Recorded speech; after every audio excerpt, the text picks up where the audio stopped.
i em sembla que com a presidenta d'Òmnium el que em toca és posar de manifest la ferma voluntat d'Òmnium Cultural, de nosaltres com a entitat, de les diferents seus, i en aquest sentit quina sort tenim que avui es posa oficialment de cara al públic en actiu un nou grup, dic oficialment de cara al públic perquè em consta que el grup ja fa temps que està fent coses.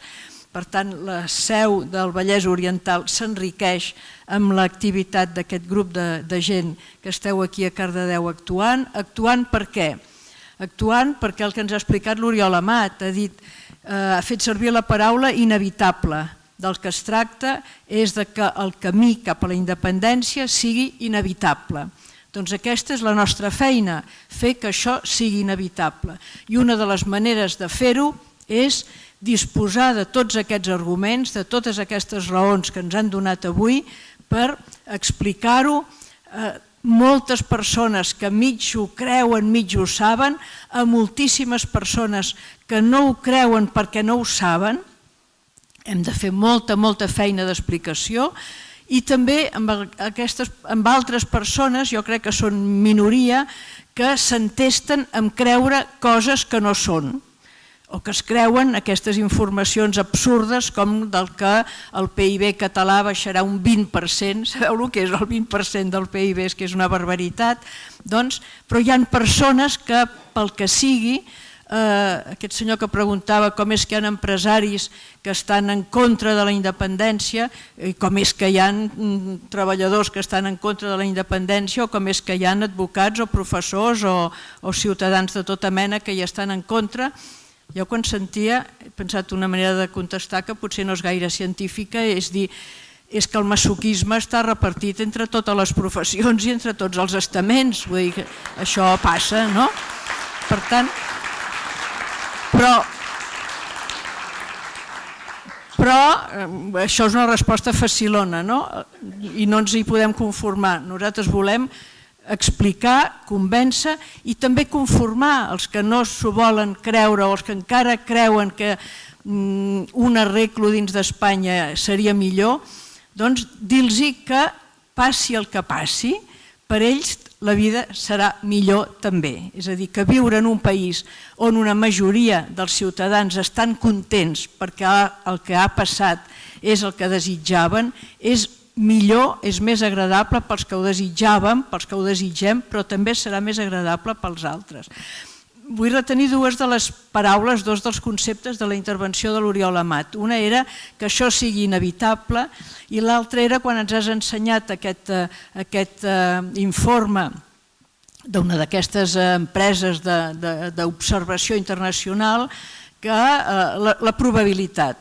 Jo crec que la nostra tasca, la tasca d'Òmnium i la tasca de tots els nostres amics, és fer que el requadre que era millor per tothom augmenti la seva probabilitat. Per el que ens has dit, havia augmentat moltíssim perquè havia passat de pràcticament 0 a un 15%. Jo crec que ens hem d'esforçar perquè aquest 15%, perquè aquesta probabilitat sigui molt més alta. Perquè l'altra, la que té un 50% en l'informe d'aquesta gent, que és la d'un pacte, el que tu has explicat molt bé com les terceres vies, jo crec que, anava a dir malauradament, no, jo potser diria sortosament, sabem que és molt poc probable que es doni. Clar, avui hem parlat d'economia, però no cal dir a Òmnium, però en general a molts de nosaltres, l'economia ens interessa moltíssim, però ens interessa moltíssim la llengua i la cultura.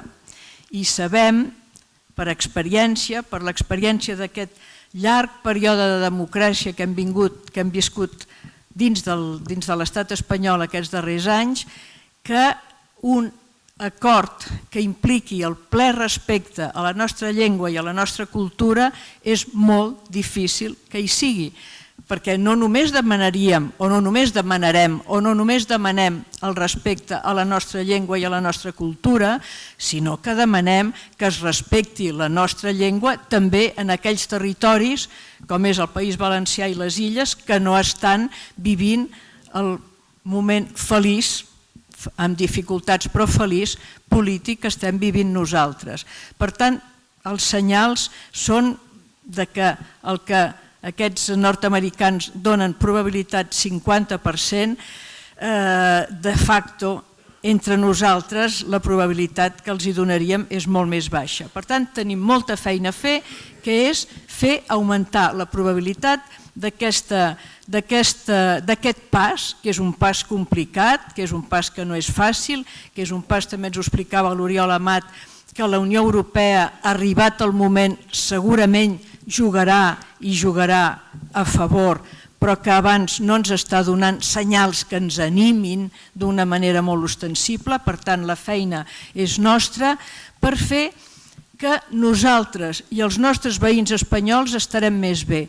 Perquè és veritat que la informació econòmica ens diu si hi ha una independència de Catalunya, en un primer moment Espanya, com l'economia espanyola hi perdrà, perquè de fet tot el que aquestes xifres ens han ensenyat, ens han fet veure és que estem subvencionant, que Catalunya està subvencionant l'economia espanyola. Per tant, quan perds la subvenció tens un primer moment de retrocés, però també quan perds la subvenció tens un moment d'estímul. I això els habitants de Catalunya ho sabem molt bé. Com s'ha fet rica Catalunya? S'ha fet rica treballant. Treballant qui? Tots els que hem viscut aquí.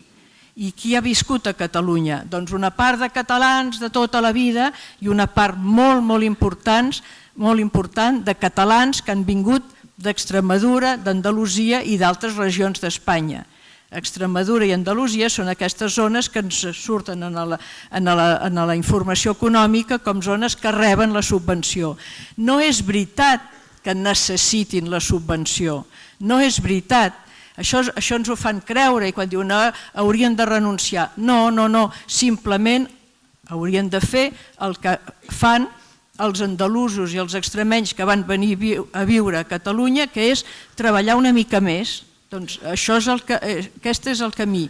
I qualsevol ciutadà es sent molt millor si viu del seu treball que si viu de la subvenció que li ve del treball d'uns altres. Per tant, en favor nostre, esclar que sí, ho defensem en favor nostre, però també en favor del respecte que sentim pels nostres veïns que no necessiten eternament de la nostra subvenció, el que hem de voler és que la solució que es trobi sigui la d'una separació amistosa, una separació volguda, una separació amb tot el temps i tota la paciència que calgui per negociar les condicions amb les que ens repartirem els drets i els deures, perquè ja ho sabeu, quan hi ha una separació, l'Oriol Amat ens ha parlat que ens tocarà una part del deute, ens tocarà una part dels actius, tot això s'ha de negociar, s'ha de debatre i s'ha de discutir, però jo insisteixo